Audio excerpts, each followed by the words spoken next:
Chapter 8: Consultation, Coaching, and Mentoring. Consultation in schools is a voluntary process in which one professional assists another to address a problem concerning a third party.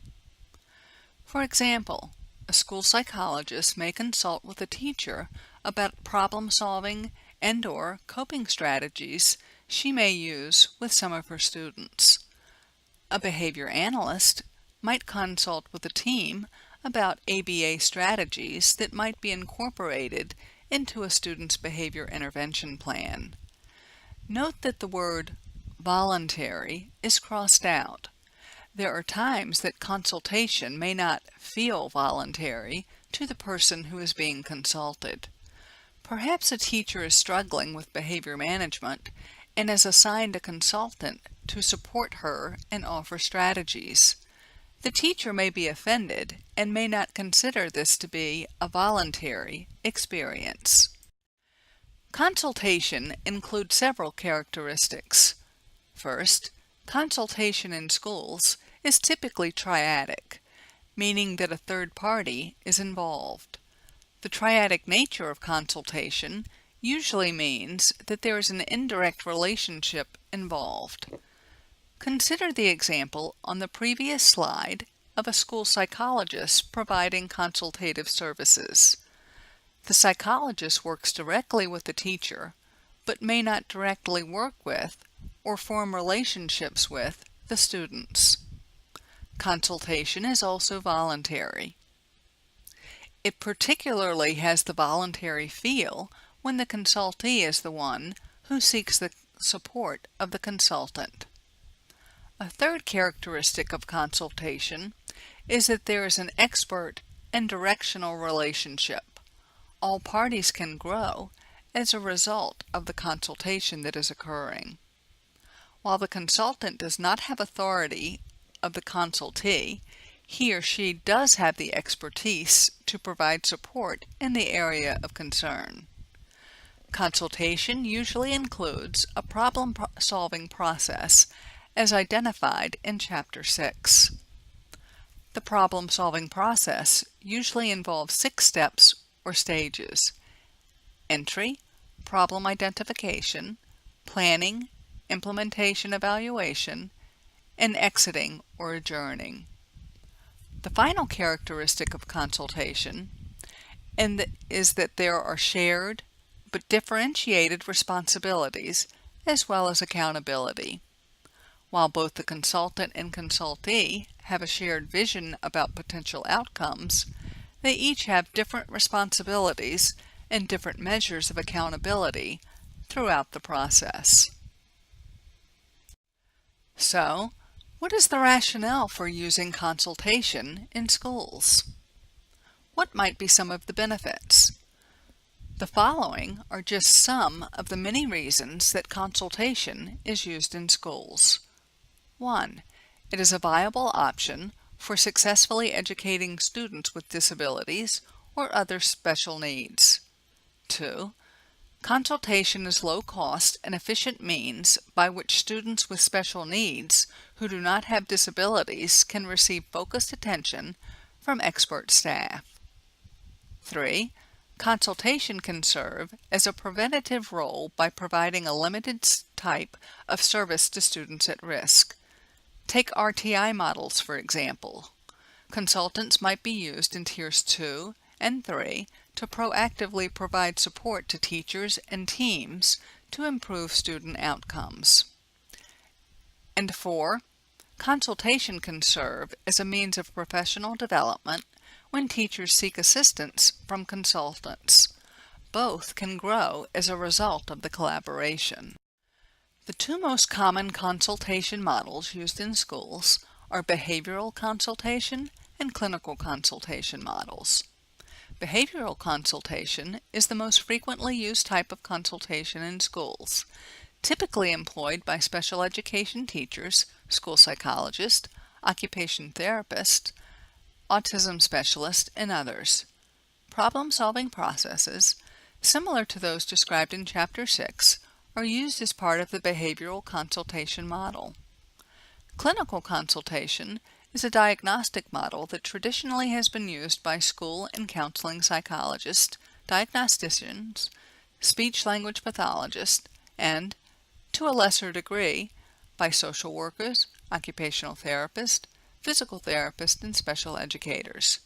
In clinical consultation, the consultant is concerned with accurately identifying or diagnosing a client's problem and prescribing strategies for resolving it. Behavioral consultation has the most clearly defined stages of any consultation model. As mentioned in the previous slide, the stages resemble the general problem-solving process to include problem identification and analysis, intervention, and evaluation. In the clinical consultation model, the consultant is not directly involved in the implementation of whatever plan is agreed upon. This model may be preferred when consultants have limited time to provide assistance or when a complex problem needs clarification that can be offered by the consultant. As with the behavior consultation model, the clinical model has stages which resemble the general problem-solving process. Chapter 8 also emphasized the use of coaching in schools.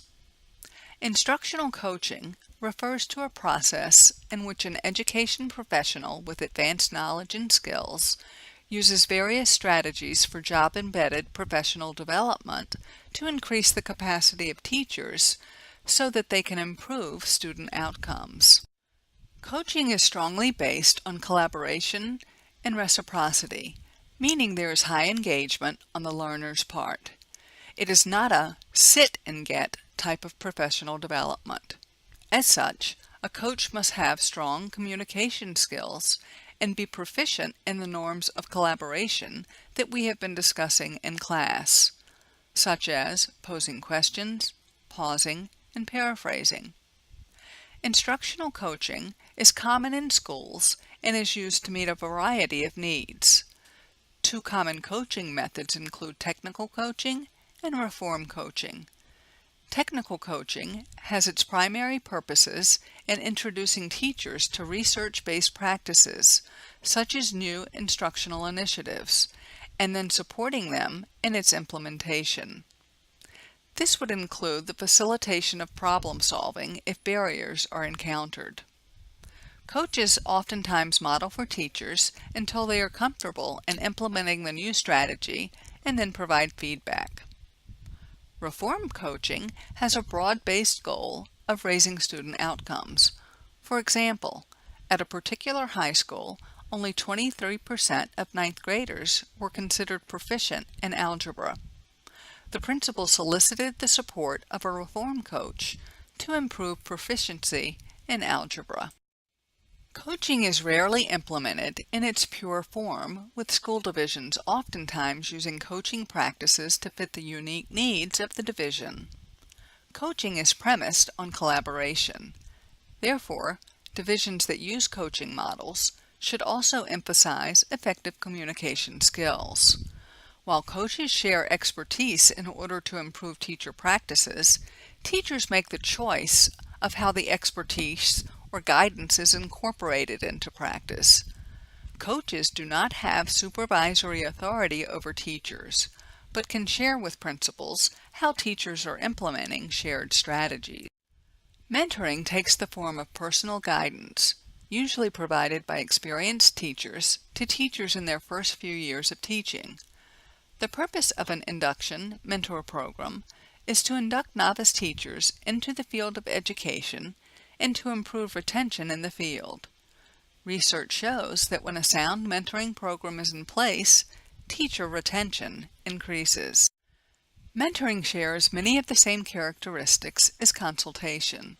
The goal of mentoring is to increase the likelihood of retention by providing needed expertise.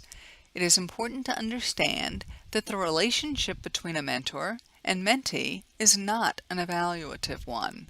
It is one that is built upon trust and guided by gradual release. Gradual release occurs when the novice teacher, as experience is gained and skills have increased, needs less direction from the mentor.